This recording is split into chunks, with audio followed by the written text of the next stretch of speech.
Hi friends అందరికీ ఈరోజు మా కూర ఏంటంటే చుక్కకూర పచ్చడి. ఇదిగోండి చుక్కకూర మొత్తం మంచిగా నీట్గా కడిగి కోసి పెట్టాను.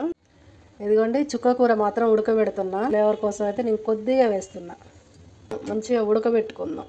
పచ్చడికి కావాల్సిన పదార్థాలు: జీలకర్ర, పల్లీలు, పచ్చిమిర్చి, చిన్నది ఎల్లిగడ్డ. చుక్కకూర అయితే మెత్తగా ఉడికిపోయింది.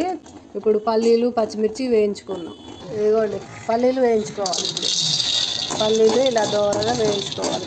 ఫస్ట్ గిన్నె పెట్టి ఆయిల్ వేసుకుందాం. ఆయిల్ వేసిన తర్వాత పచ్చిమిర్చి వేసుకుందాం. ఇదిగోండి పచ్చిమిర్చి ఇలా బాగా రెడ్గా వేయించుకోవాలి. ఇందులో కొద్దిగా జీలకర్ర, ఎల్లిపాయలు, పల్లీలు కూడా మంచిగా వేయించి పొట్టు తీసి పెట్టాను. వీటిని ఇప్పుడు మిక్సీ పడదాం. పల్లీలు కొంచెం ఫస్ట్ మెరుపుకున్న తర్వాత చుక్కకూర ఇందులో వేసాను.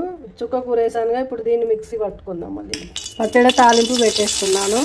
ఇదిగోండి ఆయిల్ వేడెక్కిన తర్వాత జీలకర్ర, ఎల్లిపాయ, ఎండుమిర్చి, కరివేపాకు, కొద్దిగా పసుపు.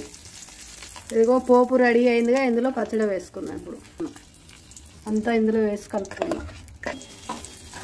వేడి వేడి అన్నము రెడీ. చుక్కకూర పచ్చడి. చుక్కకూర పచ్చడి అందులో ఉల్లిపాయలు అయితే నాకు చాలా ఇష్టం.